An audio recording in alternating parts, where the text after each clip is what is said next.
Hola, ¿qué tal? Me da mucho gusto saludarles. Hoy, al momento de hacer esta grabación, es día viernes, ¿verdad? Viernes, le pregunta a mi nietecilla, Daniela Nares Suárez, que también me ayuda mucho. Una chica muy inteligente, muy lista y estudiosa. Yo sigo insistiendo, quiero tratar dos temas. Uno, relativo al movimiento de la Coordinadora Nacional de Trabajadores de la Educación y la forma desesperada, represiva en la que el gobierno de Peña Nieto viene actuando. Y otro tema es los policías asesinos de un caso que le voy a dar lectura. Es muy grave esta situación, como asesinan a casi toda una familia. Primero, comentarles, yo les sugiero a los profesores, a los integrantes de la Coordinadora Nacional de Trabajadores de la Educación y a todos aquellos que estén interesados en conocer antecedentes de luchadores sociales, de maestros, de profesores que defendieron con dignidad, honradez legítima y legítimos derechos, posiciones ideológicas, defendían la educación en nuestro país a capa y espada, por decirlo de alguna manera, con plena conciencia, conocían la historia de este país, sobre todo conocían las necesidades de las poblaciones más retrasadas, mayormente marginadas. Y es un tema que yo les sugiero a ustedes, maestros, profesores, gente que ve, que busquen un poco. Debe de estar en internet, así se llama, ¿no, hija? La biografía y los datos del profesor Otón Salazar, un profesor que luchó denodadamente, ya estoy como Peña Nieto, discúlpeme, un profesor que luchó por defender sus ideales, los derechos de los trabajadores del sector educativo, fue privado de la libertad. Es muy interesante lo que él dijo. Otón Salazar, no me acuerdo cuál era su apellido materno, solo sé que él, creo que era del estado de Guerrero, murió a los 85, 86 años de edad, ha de haber muerto este luchador social y defensor del derecho de los trabajadores, de los profesores en lo particular, fue un luchador del magisterio. Pero quiero leer dos cosas, mire, de la agencia APRO, las firma Pablo Gómez, una de ellas. La primera dice: el encarcelamiento de Rubén Núñez y Francisco Villalobos, líderes de la sección 22 del sindicato de profesores, es un acto de gobierno en el marco de un conflicto. Ellos son presos políticos, claro. Los delitos que se les imputan ya no son de carácter político, como se usaba hace muchos años, pero la causa penal sí lo es. Se trata de una manipulación del aparato de justicia, y así lo confirma el mismo gobierno con sus contradictorias explicaciones. El cargo no ha sido, como se había dicho, el robo de libros de texto gratuitos, los cuales carecen de valor comercial. Esa acusación era demasiado débil, por no decir ridícula. Se habla ahora de decenas de millones de pesos supuestamente lavados, pero para que haya operaciones con recursos de procedencia ilícita, lo primero es acreditar la existencia de un delito anterior, el cual nunca ha sido denunciado y mucho menos perseguido. Lo que estamos viendo es lo de siempre: investigaciones falsas motivadas por instrucciones de gobierno. Aquí hace un comentario muy interesante Pablo Gómez. Jueces de consigna, justicia corrompida por el poder político.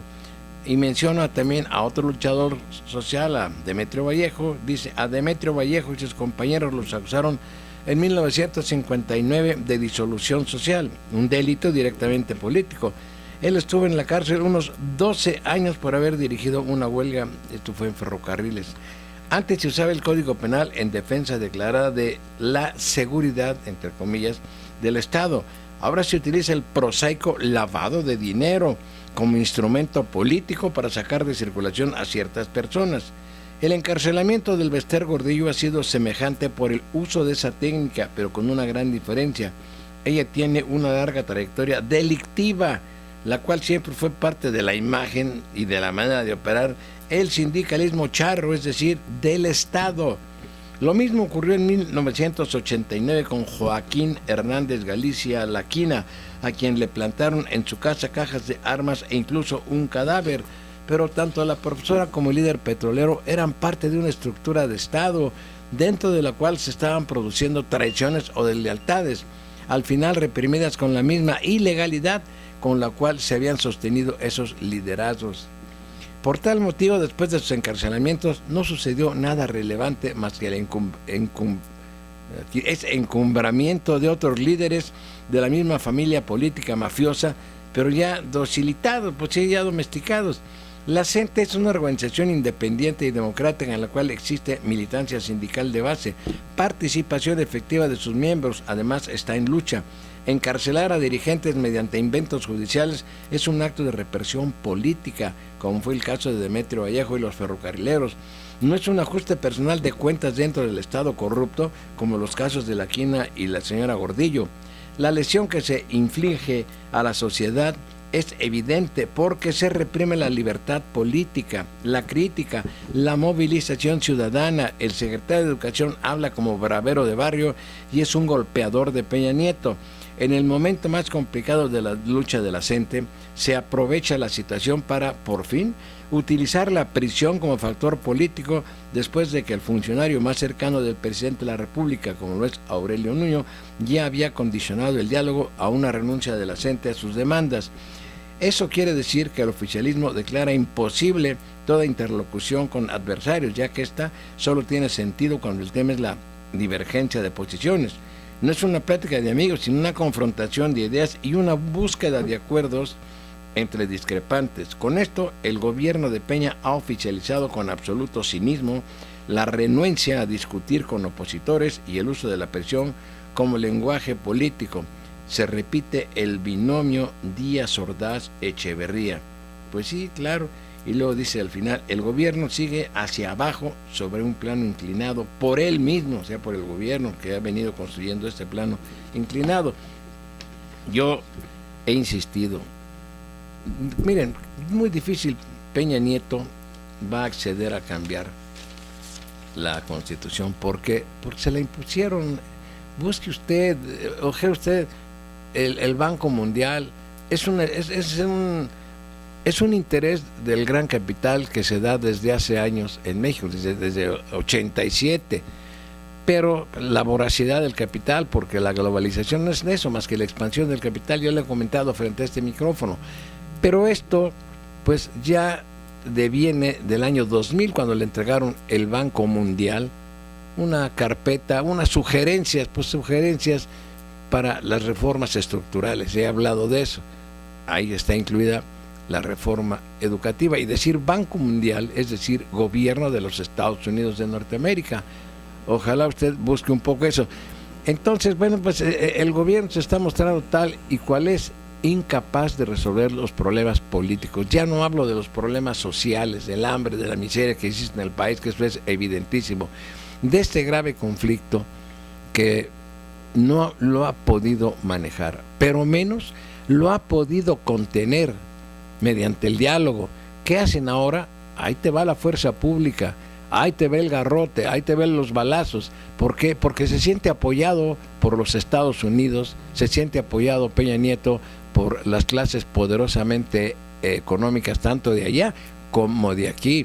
Siente, y por eso se envalentona tanto y cada instante exalta los valores de patriotismo del ejército mexicano, porque sabe que nadie lo va a defender. Y a mí se me hace también aberrante que en un momento dado arrojen al ejército mexicano sobre el pueblo. Es pueblo contra pueblo, nada más que aquí hay, la lucha es desigual y además es para defender intereses de grupo. Yo entendería que hubiera una invasión a nuestro país, que hubiera un levantamiento armado muy peligroso, pero utilizan el ejército para golpear, para amedrentar, para matar a la Marina, a las fuerzas federales. Entonces, Pues estas cosas se están complicando, las está complicando y las ha complicado el gobierno de Peña Nieto y el otro bravero, bravucón de barrio, como lo llama Pablo Gómez, al ignorante Aurelio Nuño.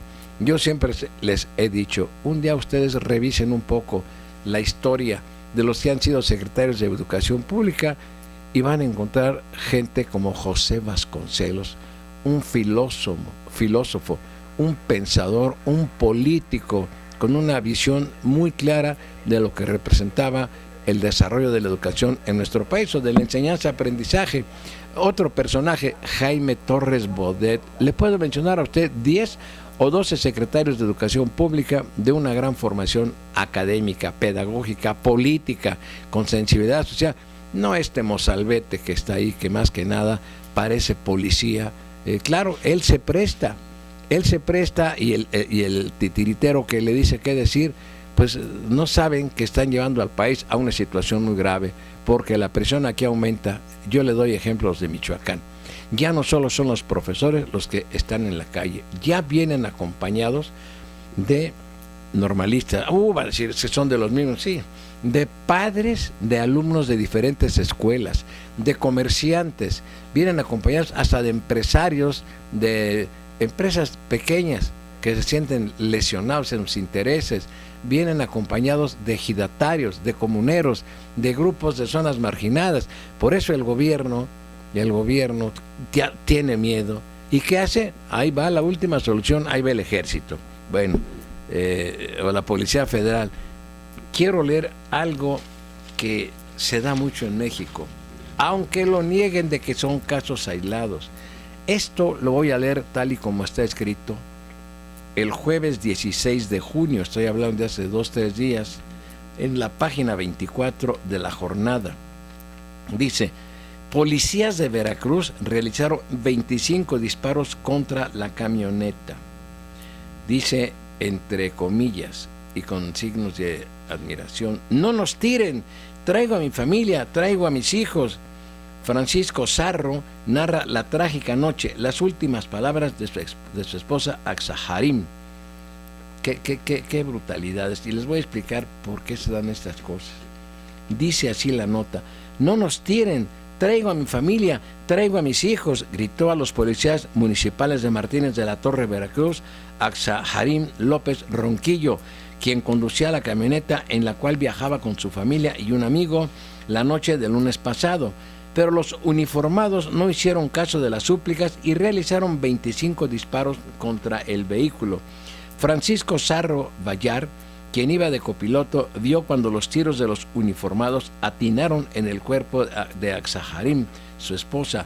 Segundos después, el policía que disparó se acercó a la camioneta. Al verla se sorprende, voltea a verme y se da cuenta de que yo lo estoy mirando. Da un paso atrás, el policía corre, se suben a la patrulla y se van. Qué poca madre, ¿no? Abandonar a gente que ellos han baleado, balaceado, agredido con armas de fuego. Aksaharim y su hijo mayor, Ricardo, de 18 años, murieron a manos de policías municipales de Martínez de la Torre el lunes 13 de junio, cuando regresaban de un jaripeo. La familia Sarro López habita en el pueblo Sonzapotes, municipio de San Rafael. El velorio se realizó en la misma vivienda. ¿Cómo es posible esto? ¿Cuántos casos más tienen que pasar?, preguntó Francisco Sarro Vallar, quien el lunes llevó a su esposa y sus hijos, como cada año, a la feria de Antonio Rayón, municipio de Jonotla, en el estado de Puebla. Habíamos ido a ver, dice él, la competencia de jinetes. A nosotros nos gusta el jaripeo, los toros, el rodeo. Vimos el jaripeo, fuimos a comer antojitos, la estábamos pasando muy bien, recordó. Todo cambió en el camino de regreso a casa, cuando una camioneta blanca lo rebasó a gran velocidad. Francisco dormitaba y no puso atención en el modelo, la marca o las placas del vehículo. Un par de minutos después, su esposa le dijo: algo le explotó a la camioneta, y agregó: no, es que nos están disparando. Si algo quieren, van a pedirnos que nos bajemos y nos van a revisar, pensó Francisco. Estaba equivocado. Los policías, que aparentemente perseguían a la camioneta blanca, detuvieron su patrulla. omitieron los protocolos de detención de personas y sin pedir a los miembros de la familia que se identificaran, dispararon sin mediar palabra. Cuando mi esposa detiene el vehículo, los policías nos cruzan, se paran enfrente de nosotros, se bajan y sin decirnos nada, nos empiezan a tirar de frente. Después de los gritos de clemencia de Aksaharim, fueron acallados a balazos. La policía se marchó tal como se inició su ataque, en silencio. Aksaharim y su hijo Ricardo murieron en el lugar. Su hija de 15 años, su hijo menor de 9 y un amigo de la familia que viajaban con ellos están sumamente lesionados. ¿Por qué pasa todas estas cosas? ¿Por qué? Por la impunidad. Los policías deben dispensar. Bueno, no razonan, pero se dan cuenta, dicen, si el ejército mata, sí, me dicen que me quedan 6 minutos, 5 minutos, si el ejército mata, no hay sanciones y cuando llegan a meter a la cárcel a algún soldado, pronto lo absuelven. Ahí está el caso de Tlatlaya. Los marinos matan, la Policía Federal mata, aquí pues lo de Tanuato, lo que ha pasado en nuestro estado, en Apachingán, y no hay castigo para nadie, porque un infeliz policía municipal, que no es la generalidad, no le van a disparar cuando se les pegue la gana a una camioneta. ¿La querían asaltar? No lo sé. ¿La confundieron? No lo sé. ¿Qué pretendían? ¿Venían drogados? ¿Venían ebrios esos policías? Que bajo estas circunstancias asesinan, ejecutan sin miramiento alguno a una familia que no les había hecho absolutamente nada. Pero repito, mientras no se sancione a los que ocupan niveles superiores, y no nada más en la policía municipal, en el ejército, en la marina, en la policía federal, en todas las fuerzas armadas, esto seguirá ocurriendo. Y ese es un caso de muchos de los que no se detectan, no nos informan, no sabemos nada cuántos asuntos pasan aquí en la Sierra de Michoacán, en poblados alejados, en Guerrero, en Oaxaca, en todo el país. Y esto no trasciende a los medios de información. Y ningún policía, ningún soldado, ningún elemento de la Marina son sancionados punitivamente. Les agradezco.